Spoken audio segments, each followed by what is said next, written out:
Razzballers. Today we're in the Toronto Beach District and we're at St. Louis Bar and Grill for the Razzball Launch Party. Now this isn't what the regular Razzball radio show is going to be like, but it is a taste of the 32 and 32 and 32, which of course is 32 fantasy football drafts in 32 straight days in all 32 NFL cities this August. So we're going to head up upstairs, have a little bit of a party, and hopefully you'll enjoy what we're going to do today, all right? So let's go.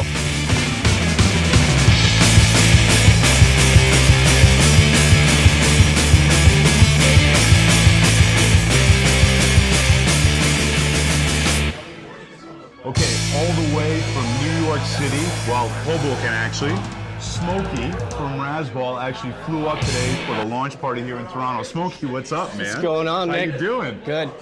You almost didn't make it through. Apparently there were some custom and border protection issues today getting into the country. Yeah, they saw my last name and were like, this guy belongs here. We might keep him. So you do all the bullpen stuff, of course, over at razzball.com. Your column comes out every week? Yep, on Thursdays. Every Thursday. And he's the guy you want to talk to and you want to read when you're actually going and doing your research for your bullpens, which is always in flux, especially at the beginning of the season. So we're going to hit on a couple of those right now. Let's start with the Texas Rangers. So Feliz is out. Soria the Executioner is in. Break it down for me. Basically, Soria came into camp and he's been lights out. Feliz just hasn't regained his arm speed, his ball speed, and he just couldn't find the plate. So Soria's jumped in, taken the opportunity, and Feliz has done so bad that he's actually been demoted to the minors. The thing that worries me most about Texas is their starting rotation is just in shambles. Darvish has got a neck injury that's going to probably linger for a while. They have 3 starters in their rotation that have 0 games started coming into the year. That's got to be a concern for everybody's bullpen.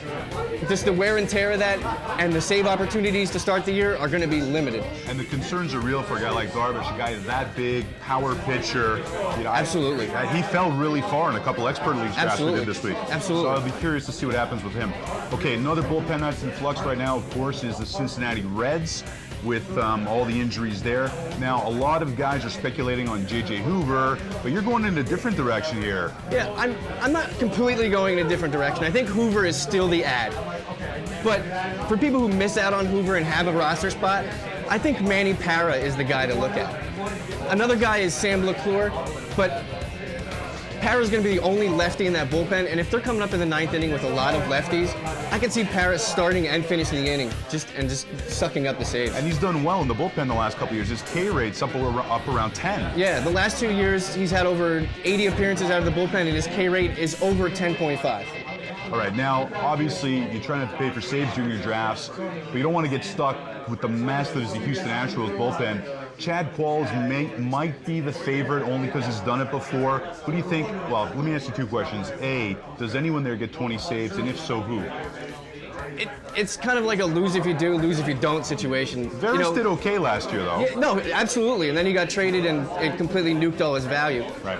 I think Qualls and Fields are going to be like a good tandem, like a Batman and Robin, but they interchange tights. So I think Qualls gets like every 2, and then Fields gets the 3rd. Okay. And then 1 week Fields might get 2, and then Qualls might get the 3rd. But Qualls is definitely going to be a midseason trade candidate anyway, which is going to completely sap his value. Right. So if there's anybody you're going to want to stash on your roster all year, it's definitely going to be Josh Fields. Okay, interesting. A couple more bullpens. New York Mets, what's going on with Bobby P? Parnell's got a neck injury. He's like Darvish. And the Mets, I don't know if anybody reads the New York tabloids or the New York papers, nobody even wants to play hurt for the Mets. Ike Davis, Lucas Duda, they have a little ding and they can't play 4 innings in a spring training game. Right. I mean, come on. You know, they signed Jose Valverde in the offseason, and I think that he's going to come in and Parnell's probably not going to be able to pitch every game, so he's probably going to get every 3rd save if there's a lot of saves to even be had with the Mets. Well, listen, I think the Mets are heading in the right direction. All right, last bullpen we're going to talk about real quick. Baltimore Orioles. What's going on there? You know, Tommy Hunter, last year he looked okay in the role that he was doing. He was a good setup guy. Now he's getting forced into a role that I don't think that he's going to be comfortable with all year. You know, he's got guys like Darren O'Day that are going to be there, right, that are consistent, proven year after year relievers that have the stuff to be a closer. And I think, you know, Hunter, he's got the K potential, but his walk rate is like over 4 for his career. Okay, fair enough. Smokey, listen, really appreciate you coming No up. problem, Nick. He's changed his Twitter handle, not that he interacts on Twitter. And you know what, I'm not even going to give it out right now because I'm going to probably get him to change it again. But he is the Razzball Loogie. He's our bullpen guy. Thanks for coming out, buddy. No problem, Nick. Thanks. All right, now I'm here with local Toronto football expert Corey Pavone. Sorry, Corey. You know what? It's because I want to say it in Italian. I want to say Corey Pavone. That's the way you're supposed to say it. Oh, we'll say Pavone. All right, good stuff. That's it. So we're going to talk a little bit because the NFL draft is coming up May 8th to 10th, of course, in New York City, as every year. Can't wait. And yeah, I know, me too. Which, this year we probably won't be able to get to and cover, but going next year, hey, maybe we'll drag you down to New York, man. Maybe you can be my draft correspondent. Hell come anytime. So I want to talk about a couple of players who you may not be aware of right now who could be fantasy relevant. Now, of course, it's going to depend on where they're going to go. That's obvious. Exactly. Okay, but let's talk about some guys who could be high-impact rookies going into next season. So let's start with Trey Mason from Auburn. Yeah, we're not going to get into the obvious guys like Carlos Hyde, who are going to go earlier, probably in the second round. We're going to look at the guys who are going to be sleepers in the NFL draft, and then in your fantasy draft are potential sleepers as well. And there's Trey Mason, perfect fit. He's the Ray Rice, prototypical scat back, but the scat back that can pretty much do everything. He can catch, he can run, he falls forward. He shuffles a little bit in the backfield, but I'm sure he'll run into a coach who's going to teach him the fall forward mentality. He's a perfect fantasy fit, especially in a PPR league, because he's going to catch in the right fit, in the right system. He'll catch 50 to 60 balls with his eyes closed. He'll get you your 1,200 yards, 8 touchdowns, exactly what you want. Teams are getting away from that big power back nowadays. You don't see the APs coming out of the draft like they used to. Now you got the Giovanni Bernards, the Jamal Charles, those types of running backs, and you're seeing the success in your fantasy drafts because these guys are putting up monster points, and they're not the biggest guys in the world. And I think it's fair to say, if again lands in the right spot, he could have maybe a Giovanni Bernard type impact next year. Yeah, don't expect the world right now, but put him in the right situation. He might be in Tennessee behind a Sean Green, let's say, for a little bit.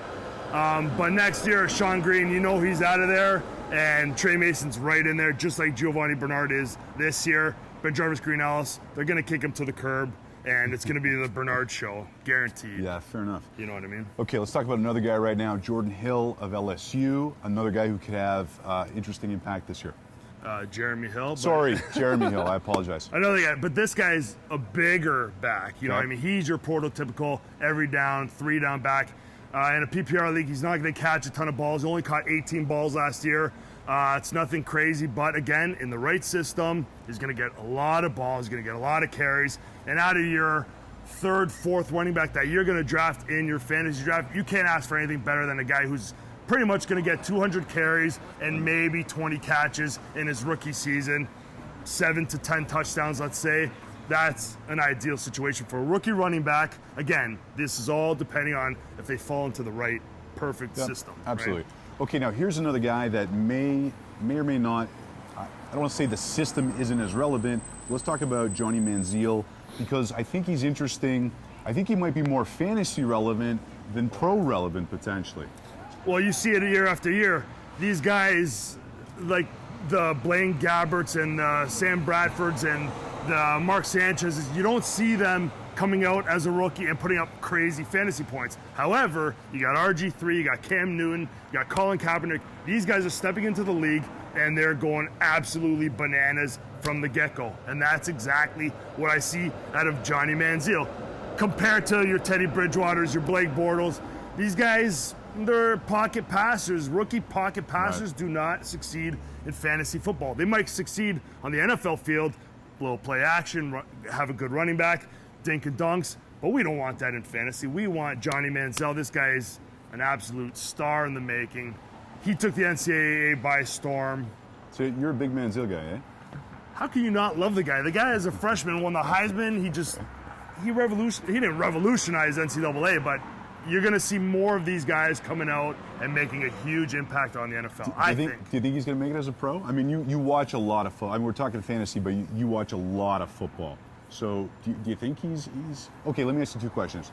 Do you think he'll make it? He'll make it. Okay. And where do you think he lands? Do you think he goes to Cleveland? Honestly, after his pro day we just watched, I would not be surprised if he goes to the Texans at 1. He went to Texas A&M. Houston's drafted number 1. They traded Schaub now. They traded Schaub. Like, I just don't see them. They're going either Clowney or Manziel. They're going quarterback or Clowney. Interesting. So after his pro day compared to Bridgewater's pro day, Bortles had a great pro day too. There's just more bang for your buck, I think, with Manziel. Okay. Give me one more guy that you're looking at this year that could have an interesting impact in the draft. One more guy who not many people know of is Odell Beckham Jr. Right. From LSU, receiver. He's got great hands. He's your Sammy Watkins. Everybody knows Sammy Watkins. He's a running back receiver, meaning when he catches that ball, he turns into a running back and you cannot tackle this guy.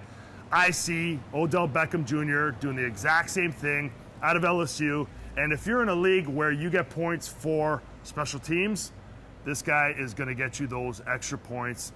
He's an absolute dynamo. He's going to be huge under rookie. He might be the 5th, 6th, 7th receiver taken in the draft. Don't be surprised if he's the number 1 rookie wide out this year. Just give me an NFL comp for him. Sorry? An NFL comparison for Odell. Odell Beckham, he's like a Percy Harvin, I would say. Really? I would say he's like a Percy Harvin. He's not your big Calvin Johnson prototypical wideout. Right. He's your smaller. Again, he's like a Sammy Watkins. He's at 6'1" range. But you get the ball in his hand, and he's just dynamic. Awesome. But hopefully he can stay on the field and stay healthy, unlike Percy Harvin. Corey, thanks, buddy. Nick, thanks, buddy. Corey Pavone or Corey Pavone, depending where you're from. Thanks, buddy. Thanks, buddy.